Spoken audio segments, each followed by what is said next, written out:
Greetings, Jiu-Jitsu nerds, and welcome to the most important episode of Beast with Brains podcast.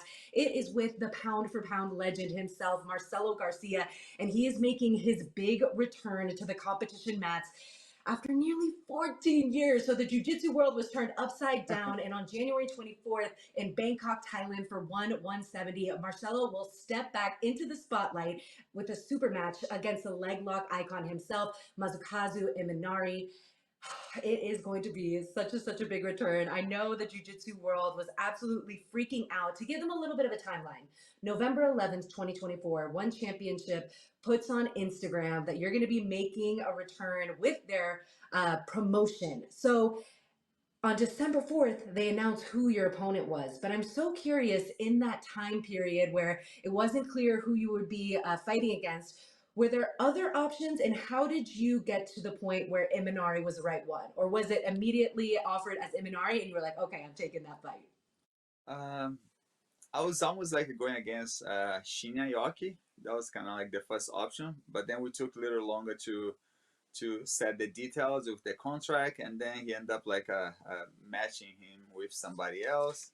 But he was like the first option. Then we were able to get Imanari to face me, so it was a little bit of like a change on that. And the last time that you competed was in 2011. You had four submissions, four wins, three of them by submission to secure that ADCC gold. Now, Imanari, he's been very active since 2011, but in MMA, 19 wins since 2011, 15 of them by submission. So when you kind of look at those stats, is any part of you thinking that gives him a little bit of an edge since he's been active on the competition scene? I believe that can give him like some advantage, but I have done this for so long. I believe I know exactly what I'm gonna do over there. But I have some extra like excited. Maybe he's tired because he's been doing this for so long and the last like 10 years. I feel like fresh. Even like I'm gonna be like 43 years old. Like during the while I'm gonna be competing. My birthday is gonna be not this Friday, next Friday. So not next Friday. Not It's gonna be this Friday. I'm gonna be traveling on my birthday. So I'm gonna be 43 years old over there, but feels like a very young, like the desire to go compete. That's what I feel. I feel like when I was have feels like when I was 16 years old that I started going compete. That's kind of the feeling that I have. But the difference, uh I don't think the nervous or the anxious will bother me now. Different than when I was 16, but I still have that desire. And to have that on my age right now feels like a blast for me. I love that for you. And one of the mindsets and strategies that I love that you put out there was with Nogi, you can kind of separate it into two different parts. The first part is the first 5 minutes of the match, and then the second 5 minutes when things are slippery. What do you think is the most critical focus in the first 5 minutes of the match compared to the final 5 minutes? It's so interesting you mentioned that. That's good you talk about that because I believe like it's a big part of the technique, like the technique change. People doesn't realize, but we have so much grip in the beginning of the mat, and I believe I got so many submission in all my tournaments because like I started in a really high pace. I started in a really high pace with a very good control. And usually I like to finish in a really high pace too, even when we are already very slippery. But I want to take advantage of the mat during the whole match. When I have a grip and most control, I'll do that when we didn't broke sweat yet, when we're still dry. And I like to take advantage once we get slippery and sweat and the match gets a lot more faster. I wanna take control of the mat. I feel like that's one of the reasons why I was able to have such a like a high rate of submission in my mats. And this particular match will be at 10 minutes, and the rule set is a little bit different than what you've experienced in the past. So, what is your mindset when they really value the catches? When it comes to, if it goes to the judges scorecard, but you're probably just gonna focus on getting the submission. But when it comes to, if it goes to the judges scorecard, how do you kind of analyze trying to be strategic with the catches? I was very lucky to realize in my life that I have to focus on me, not on the referee, not in the tournament, not in the gi or no gi. I always felt like I want to have like a strong game that will apply for gi or no gi, and doesn't matter which rules is, because most of the rules, every time the organization they try change, they want to emphasize the submission. And I felt like, okay, as long like I'm looking for the submission, I'm gonna have the advantage. And most of the time, if you don't depend on the referee, if you're not expecting to somebody give the victory, and if you decide to like, I want to decide on with my own hands, like the terms of my fight, doesn't really matter much the rules. So I'm not expecting to a referee or any like a referee decision. I want to go there and try to decide the match. I'm literally, I don't see that on my mind. I'm never consider like a, okay, what's gonna happen in the end? What can I do to the referee give me the victory? No, I believe like I can get the victory on my own, and don't give like any like a chance to to the ref or the rules like bother me on that, you know. So I was very lucky to realize that very early in my career, you know. I would be remiss if I didn't ask about some of the one championship posts that they've done. They've done who's first for Marcelo Garcia, and they'll list out some options. And in the comments, because you're such a loved and respected figure, sometimes the jiu-jitsu world will defend you without you even asking for their defense. So when they put options like a Cade Bertolo, a Colabate, a Dante Leon as options for you to match up against, they say, hey, that's kind of disrespectful to do that to a legend. But in your opinion, from your perspective, is building up back to a match like that something that you look forward to and want to challenge yourself with? Or do you kind of side with the people saying like, hey, let's respect the legends, let's try to match up legend versus legend and keep it like that? I literally appreciate that. I'm literally like I see that way too. And I'm not the one that gonna choose my opponents, but I feel like I'm just coming back, and I want to think one match at a time. But I have a really high standard. I have a really like a big goals, and it's not gonna be now that I want to change. But why not like let myself kind of like just get my feet wet first before I go back like 100% and jump on the water. So I feel like I want to see where I am now. I believe I know where I am, but until I go there and prove, I don't need to go back like after 14 years and then go fight the champion right away. I feel like I understand. I wanna get it. I wanna pick up the pace, and I feel I'm picking up the pace like really well. I feel like I'm getting better month by month. So why not like I have a little bit more time so I can get back there and display the best that I can do. You know, I believe that time is on my favor right now. Even I feel like we're getting old every day. I feel that was one of the reasons why I want to start this now. I don't want to wait any longer. But I at the same time, since I just opened my gym back and I start to like build up my train, I'm still getting better. So why not take advantage of that time to just pick up like a high pace? Yes, and now you're doing a lot of your training in Hawaii. I remember the first time that I heard of Formiga, it was when I was interviewing Mateus Denise before CJI. So, do you miss some of your training partners over there in New York?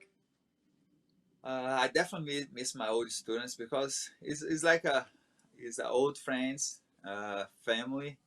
I miss them. My gym in New York is still like is still gonna be the headquarter. My gym over here is smaller, but I'm lucky that I already have like a very good train.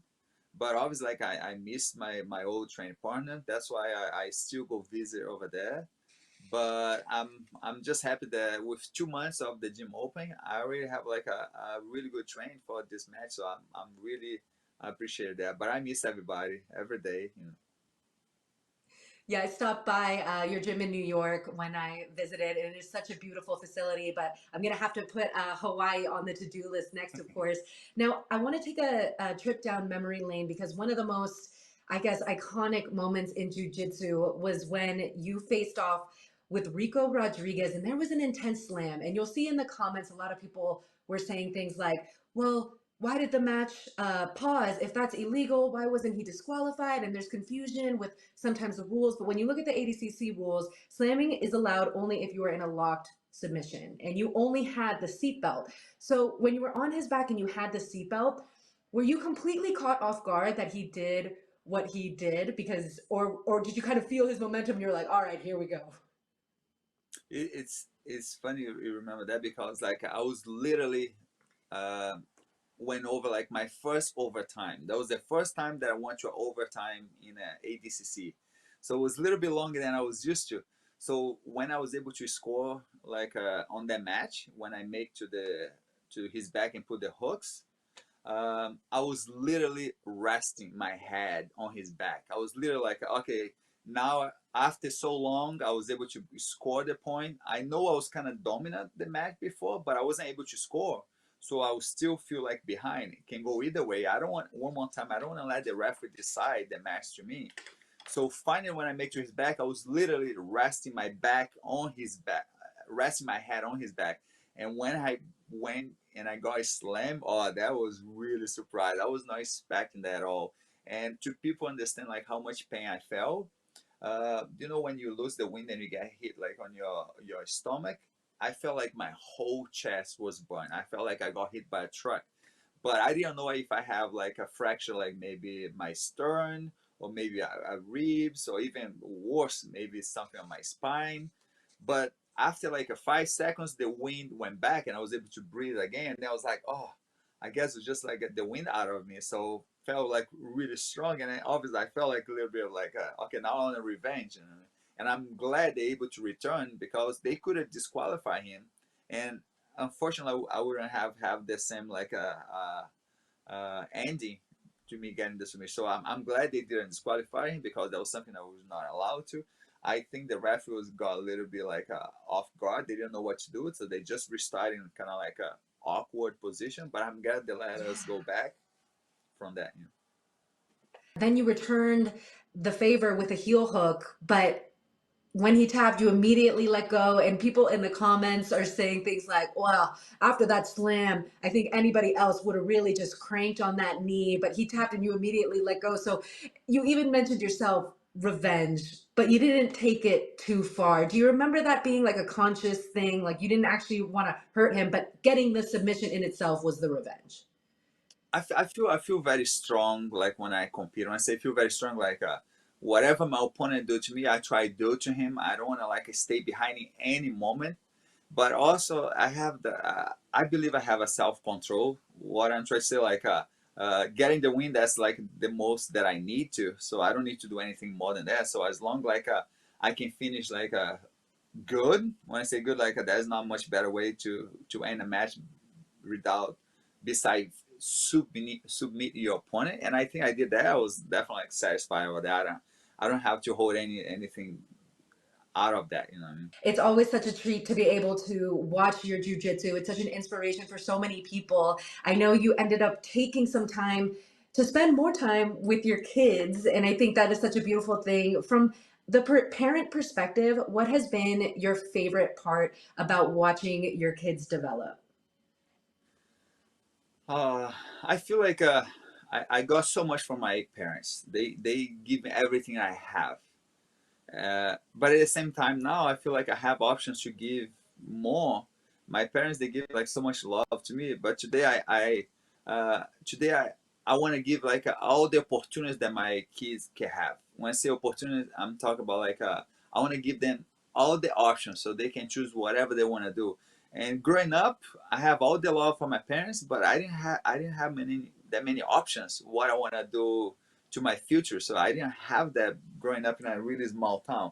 So today I feel like to be able to give this to my kids, like they're born in New York City, they see the world like I live in New York City, and now they're being raised in Hawaii, being outdoor. I feel like I want them experience like everything so they can choose what they want to do in life. So I feel like feels good to be able to see them experience everything that we're able to offer him, and I hope they'll be able to make a very good choice growing up.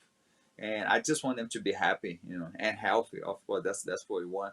But it's also interesting to see a little bit of me and my wife on them. That's like a very interesting to see your kids growing up and have like a little bit of each other.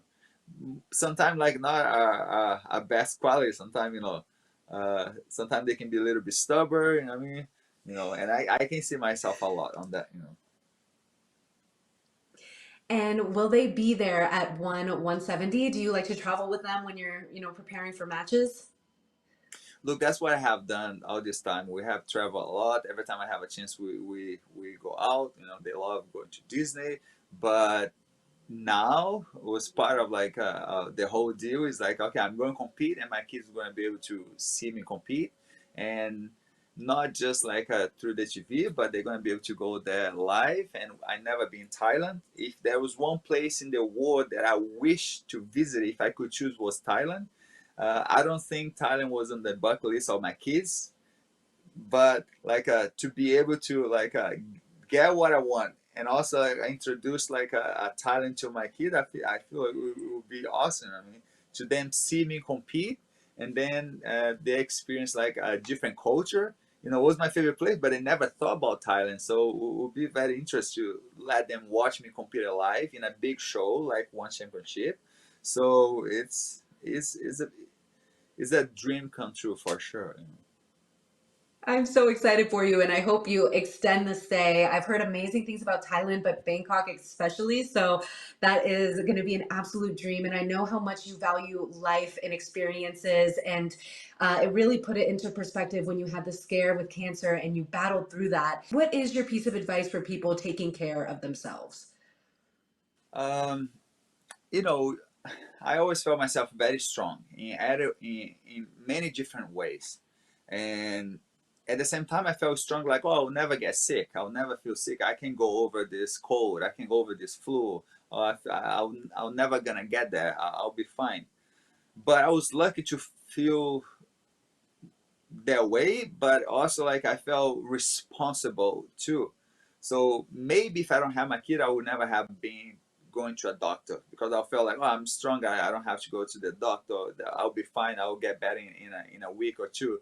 But this time when I start to feel any little symptoms, that I start to feel like a food getting stuck in my chest, I felt like, oh, as a father now, I feel like responsible. I need to go check up, and that's what saves me. I went there. I was able to catch this like in an early stage, and I felt like I only did that because I felt responsible to to go get checked up because of my kids. And I now more than ever I strong to people. I strong recommend to people like if you feel something, just go check out because I could never imagine I would be the one that was gonna having cancer like after lose my mom by cancer.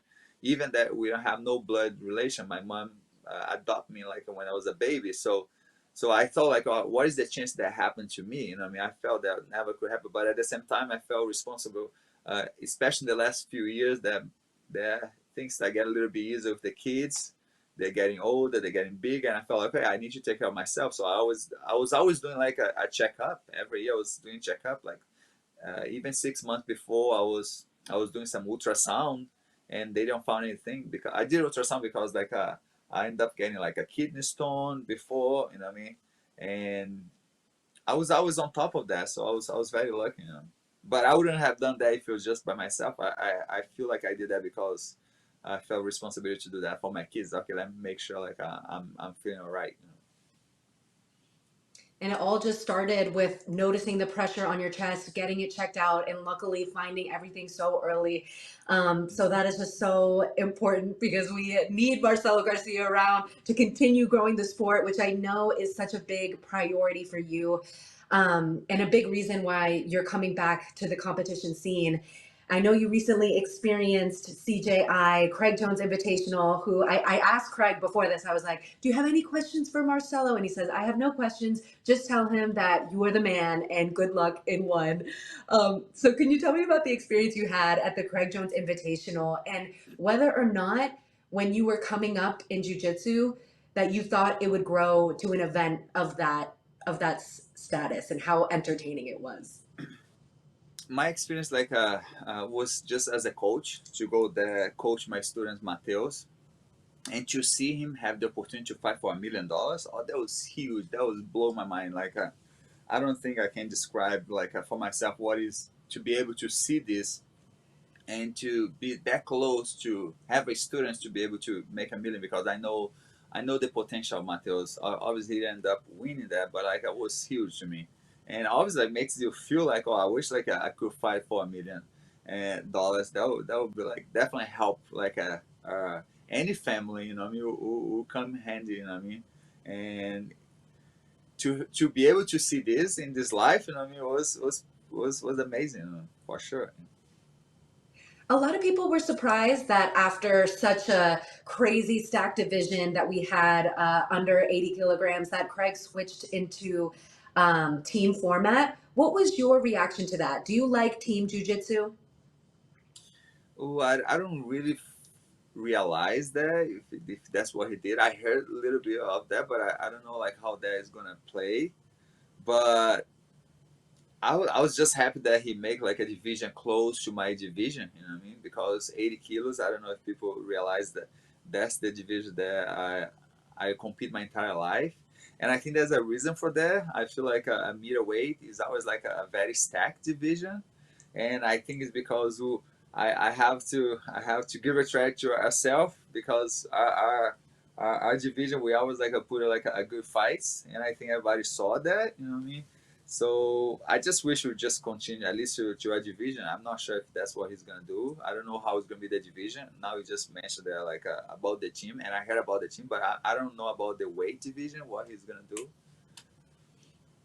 Yeah, well, it would be very interesting to have a team Marcelo Garcia. I know there's going to be like 5 slots, and you fill it with your best 5 for each ADCC division. So I think last year they wanted to decide who the best under and over grappler is. This year they want to find out who the best affiliation, the best team is.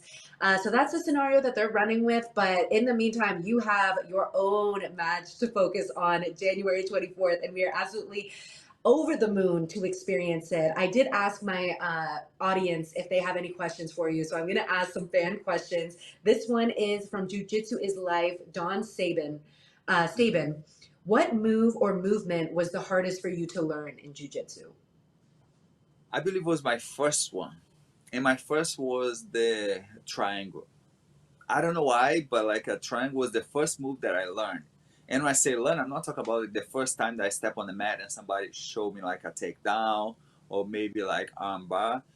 The triangle was the first move that I literally learned. You know, when you're able to do something, just like I can do it again. I can do against him. I can do against also him too. It was the first move that I was able to like figure out. So that was definitely like a really hard move. But one day, thank God, like and my first instructor Iran, uh, I literally click. So the triangle was like my first move that I learned, and that was the hardest one because a big lesson that I wish people understand that like once you learn one thing, it's very easy and convenient to you translate that to something else and you learn another thing.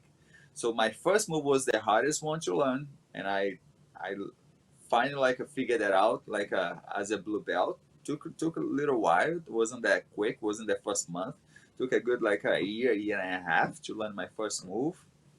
And lucky I was able to figure out that I can translate the same way how I learn one move, I can learn a second move and a third move, and that's why like I keep like taking my time to don't only do my old moves, but I always try to learn something new. And another question that we have, I actually know the answer to it because I watched one of your interviews. What was your toughest test? And I think you will say Hajar Gracie. So just to add to that, what was your reaction when Hajar Gracie went on a podcast and said that you were the most technical opponent he ever faced? Was special. Was special here that from Roger because I believe he was my competitor. He was my I believe we are competitor to each other like for a long time. I don't think I was like a rival of him, especially because rival is when you beat somebody and he beat you back. I don't think I was able to get into like be a rival for somebody because he was one of the opponents that I never beat him. We compete twice and I lost that 2 times. And he's definitely like he's definitely like a goat in jiu-jitsu and definitely like probably my toughest opponent. And we never really was able to ever talk. We never really have a conversation before. I have a conversation with a lot of people in jiu-jitsu, people that I admire that was from another generation, and even like all the opponents we have talked. But me and Roger, we never have a conversation. We always like kind of respect each other, but we never like really like a talk to each other. And I realized later after we stopped competing, we start to kind of like cross eyes to each other a little bit more, and then say hi, maybe be more like friendly to each other. Not that I was, but I never felt that from him, so I never felt like I want to do that back to him if he's not really willing to talk to me. And then to be able to hear that from him was definitely like a special. I felt like a special, and I appreciated that, and I also I admire him. I need to return the favor because it's not every day that you find somebody who is that big who takes time to be that technical, because I can see like so much detail when I was competing against him. Like his technique is so precise, special to somebody like that big. What he can do on his size, like I don't think like many big guys can do, because he can be so technical at the same time that he's so big. And I don't know if you guys ever thought about that, like when somebody's really small, like you can see the really lightweight, they're so technical, but I guess like they have small hands, they have small leg, they're more flexible, they can do that technique. But when you're able to be that technical, like and be a big guy, like it's definitely like a unique, and to hear that he say like that I'm that technical, like I appreciated that for sure. Goats complimenting goats. I love it. I know we're up on time, but if there's any sponsors, teammates, or anyone that you want to give a shout out to, the floor is yours. Oh, I just want to thank everybody that supports me, all the love that I receive to people. I feel like people took really well my return. Some people feel like they don't want to see me go compete against young guys. Like I appreciate that too, but at the same time, I love so much compete. I just wanted people to respect that. Like even I'm older, I want to do this again. I never have such a like a big show like this to compete, and now to be able to do this in my age, like I feel blessed. I feel like so thankful for that, and to have that support from people. I really appreciate it. The support of my family, everybody that is excited for me. Obviously, like my sponsor, I want to thank like a Fuji Master who is helping like setting up my gym. Like that was like came so came right on the right time here in Hawaii. I want to thank them for sure. And the ONE Championship to give this opportunity, like I feel so respectful, like to so respect and appreciate it from ONE Championship that like giving this opportunity, and I just cannot thank enough. It's I don't know if people really feel how I feel, but to be able to debut in a really big show in this time of my career, like I feel so blessed, and makes me feel young again. And I think I believe I can display like what people want to see. So I just can't wait to go there and like give everything I have, because that's what I have done in my life, in my career. I have give everything I have to jiu-jitsu. And especially when I go compete. I don't wanna leave a match think that I could have done different. I want to leave a match know that like I give everything I have, and I can't wait to do this again after 14 years. That's a long time, guys. I believe some people maybe is gonna be watching me compete right now, who was not even alive. You know what I mean? So it's pretty interesting. It is definitely massive. We cannot wait. January 24th, 170 in Bangkok, Thailand. Marcelo Garcia on the Beast with Brains podcast. Again, this is such an honor, Marcelo, and I cannot wait to meet you in person, and good luck with everything. Thank you so much. Thank you. Very nice to meet you. If you enjoyed that interview, be sure to check out this one.